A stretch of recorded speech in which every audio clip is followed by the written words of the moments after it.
What if the most famous homecoming in history never happened?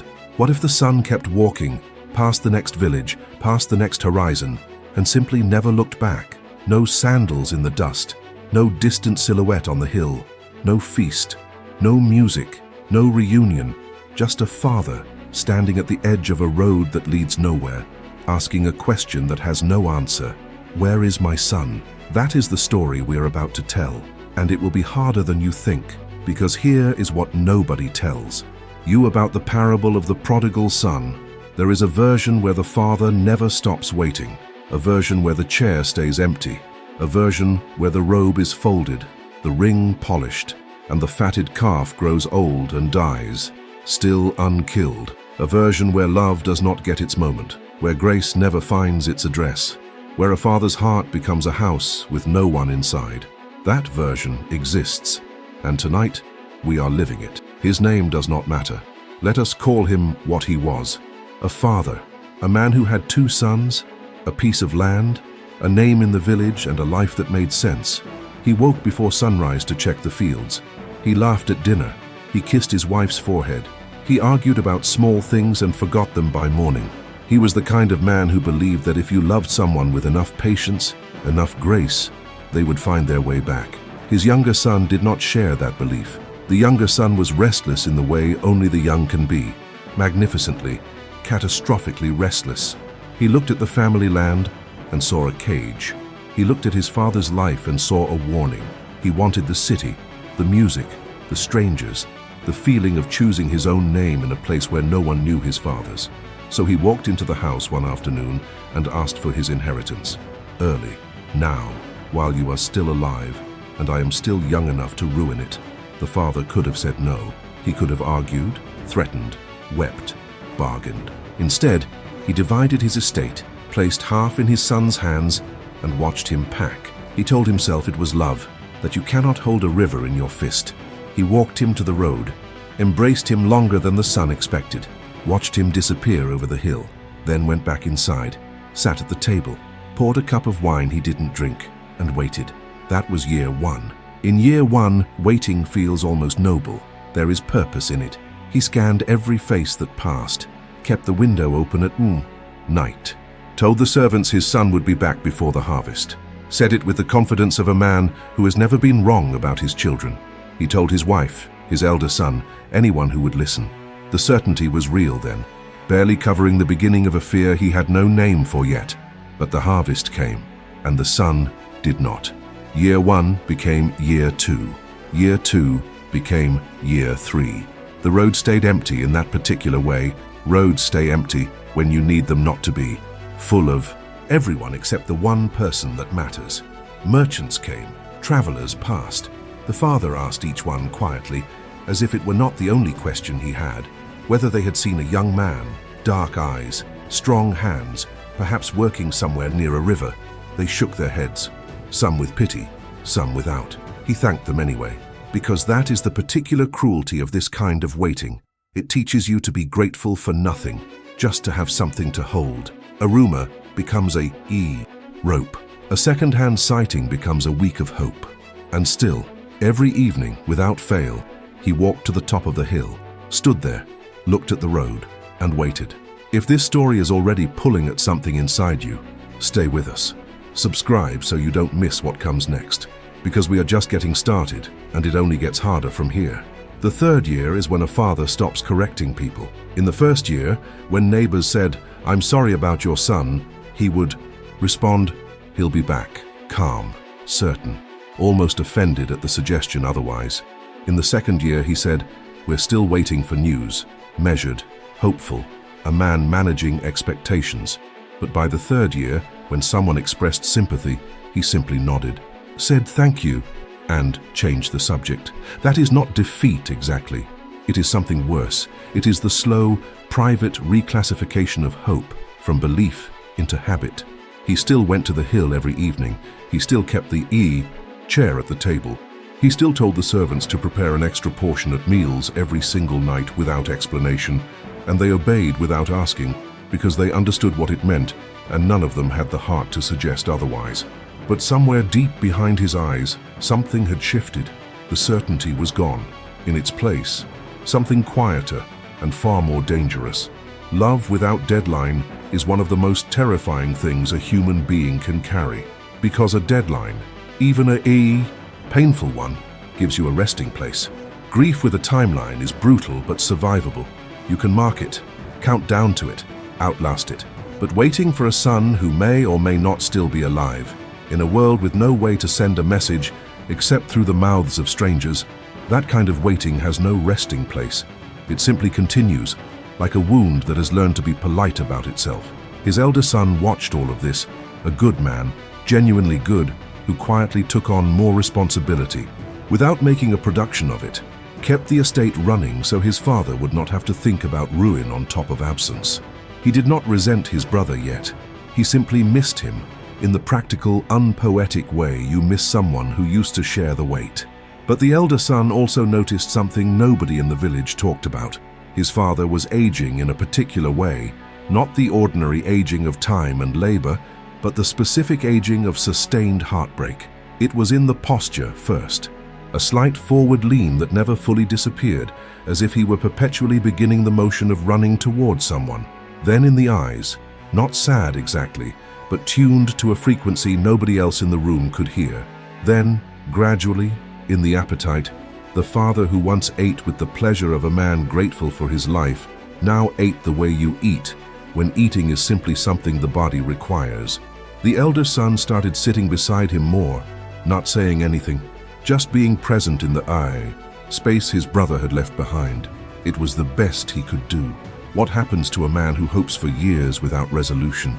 He doesn't break the way you'd expect. He doesn't collapse or rage or fold. Instead, he develops a parallel life, one layer visible to the world, functional and even warm on good days, and another layer running underneath, silent and constant, like a river beneath frozen ground. The world sees the father, only the hill sees the man. There is a particular grief, the living experience for the living, for someone not dead but simply gone. It has no name in most languages. Death gives you a grave, a date, a community of shared rituals, but radical, unresolved absence gives you nothing except the question. And the question, asked into silence long enough, begins to sound less like a question and more like an accusation. Where are you? Did I do something wrong? Was I not enough? Was the love not right? He never said these things aloud. He was too proud for that, and too wise and too afraid of the answer. But they lived in him, quietly, permanently, like a second heartbeat. Year 4 arrived, then 5. The village stopped talking about it. Only the father never stopped. And the chair at the table stayed empty, like a monument nobody had authorized and nobody had the heart to take down. Here is something they do not put in parables. The world is aggressively indifferent to your personal tragedy. Markets open, seasons cycle. Children are born in the village, grow up, marry, have children of their own. The road outside the father's house sees merchants, travelers, pilgrims, an endless river of people going places with the cheerful momentum of people who do not have an empty chair at their table. Life does not slow down for grief. It simply continues at full volume, and you either find a way to participate or you watch it pass from the edge. The father participated. That is what made it so hard. He was not a broken man in any visible sense. He showed up to community meetings. He lent tools to neighbors. He laughed at appropriate moments and offered counsel when asked. He did not become bitter, which would have been the easier, more legible response, because bitterness at least is readable. People know how to react to a bitter man. But a man who remains open, who keeps his door unlocked, his table set, his heart available, after years of silence from a missing son, that kind of man unsettles people. It is too close to something they would rather not examine. His wife was the first to say it plainly.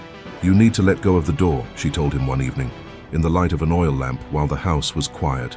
She did not mean forget. She did not mean stop loving. She meant stop organizing your life around an arrival that may never come. Stop eating dinner facing the window. Stop pausing mid-sentence when you hear footsteps on the road. Let the grief be grief, not a waiting room. He looked at her for a long time, then said, "I can't close a door he might still knock on." She did not argue, because she understood, and because she was doing the same thing. more quietly, with her own private hours of wondering. They were both in it. They were just in it differently, the way two people can share the exact same storm and experience entirely different weather. The years accumulated the way years do when nothing resolves. Not quickly, not dramatically, but with the slow, undeniable weight of accumulation. 7 years. 8. The father's hair went fully white. The elder son took over more of the estate without ceremony. The servants who had been young when the younger son left were now middle-aged. Time had done its enormous, merciless work on everything except the chair at the table and the father's evening walk to the hill. Those two things remained unchanged. And here is where the story becomes almost unbearable, because hope, maintained this long without resolution, does not stay at a constant temperature. There are seasons, springs where a rumor, a traveler's description, a dream reignites it into something that feels like certainty, and the father spends 3 weeks in alert readiness that exhausts everyone. Then winters, when the flame goes so low that he simply sits and stares at the door. Neither season is better.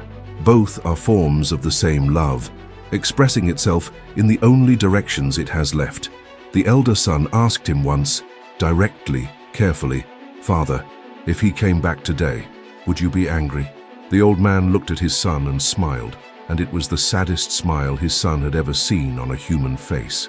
It contained no anger, none at all, which the elder son suddenly understood was the most heartbreaking answer possible. Anger suggests terms. Anger means you believe the other person owes you something. But this man had moved so far past anger that only one thing remained: love, pure and weaponless, and completely without leverage. "I would." "Run to him," the father said. Before he reached the gate, the elder son nodded, looked away, said nothing. "Because what do you say to that? Let us talk about the chair. It sounds small when you first hear it, but it is not small. After years, 10, 11, 12, the chair that had been the younger son's still occupied the same position at the table. The servants had long since stopped questioning it. Guests who visited noticed and said nothing, because there is a category of thing in other people's homes you understand immediately not to comment on.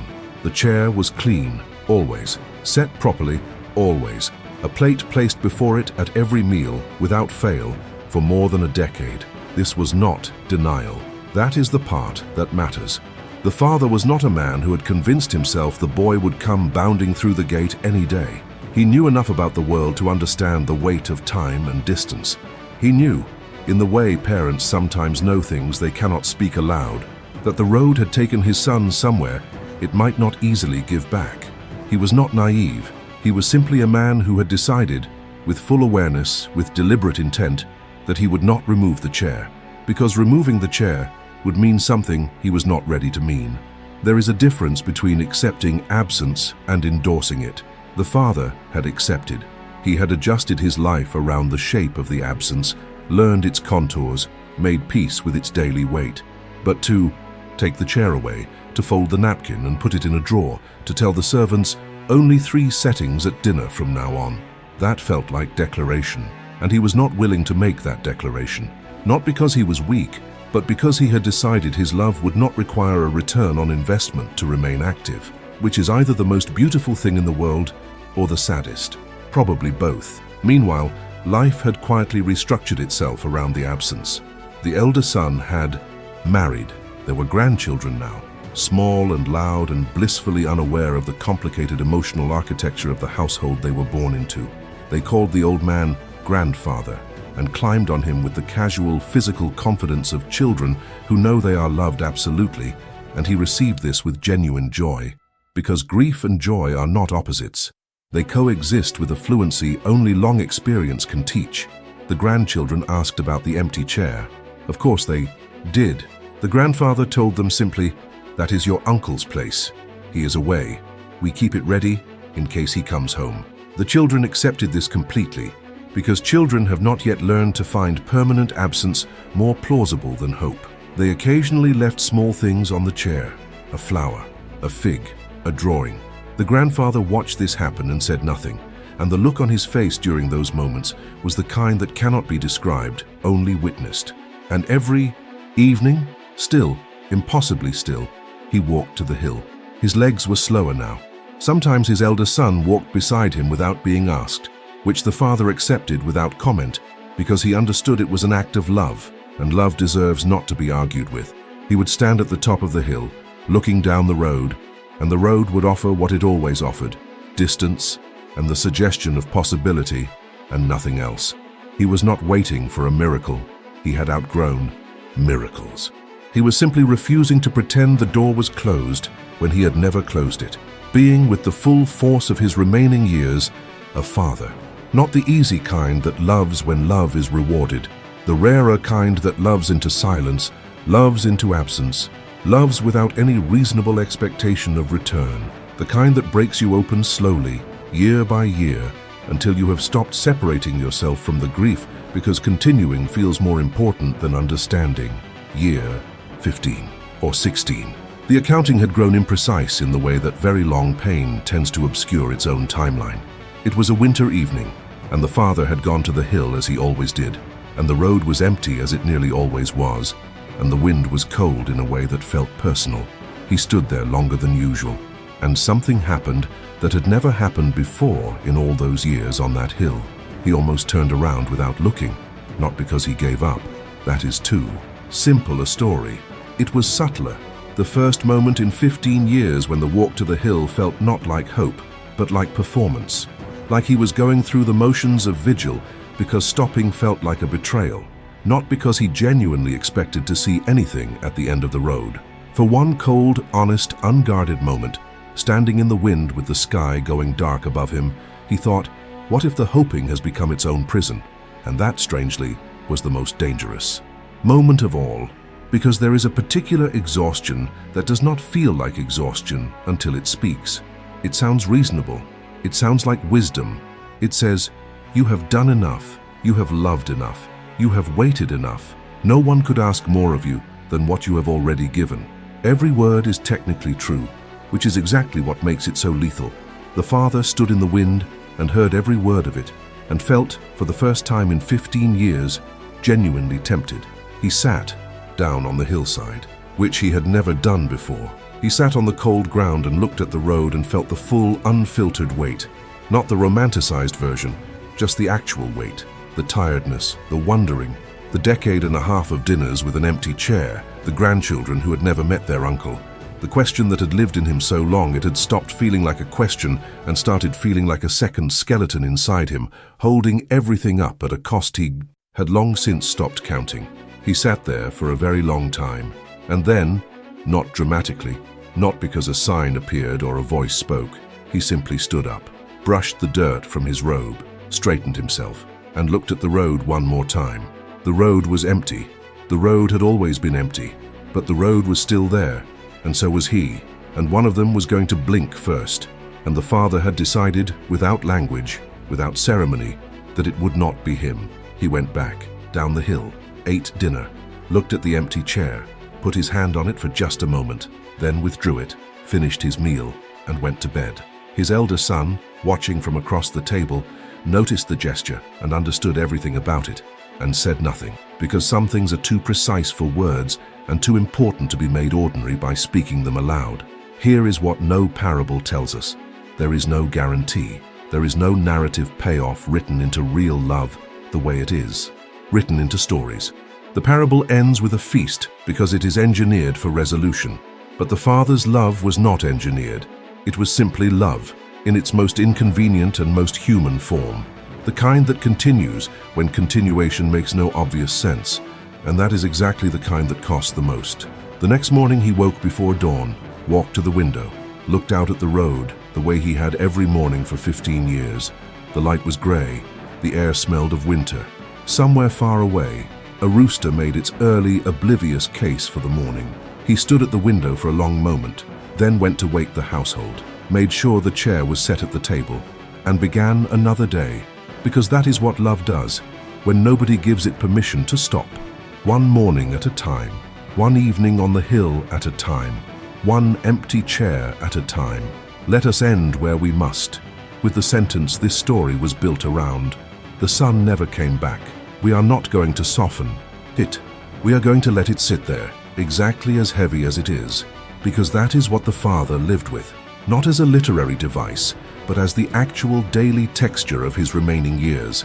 Not at year 5, not at year 10, not the week before the father died, which is where lesser stories would have placed the reunion. It did not happen that way. The father died, old, surrounded by his elder son and grandchildren, in his own house, in his own bed, with the chair still at the table and the door still unlocked and the question still alive inside him, now too old to be answered and too important to put down. Was it a wasted life? That is the question that would have insulted him most. He raised an elder son of tremendous integrity.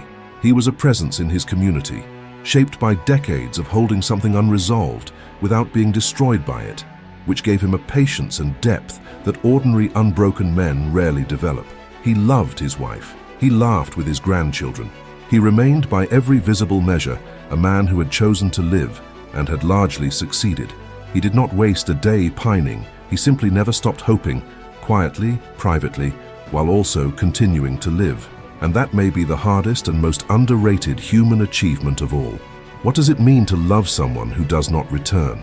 Not romantically, not philosophically, on the ground level of daily life. What does it cost?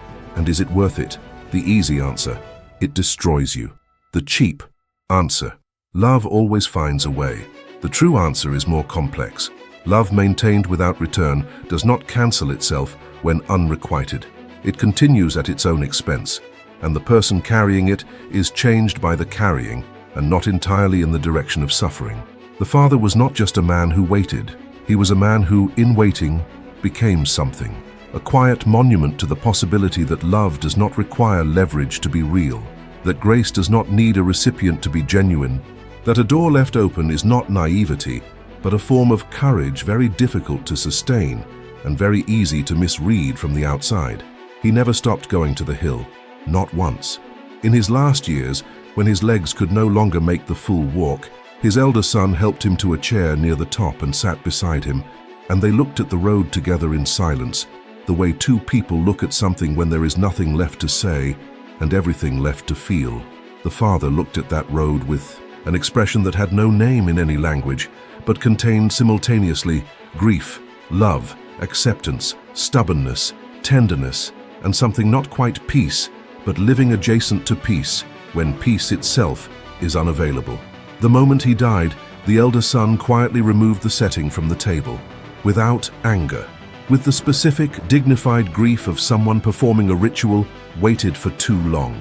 He folded the napkin carefully, placed it in a drawer, sat at the table alone in the quiet house, and cried for a very long time, for his father, for his brother, and for the version of the story where the road had given something back.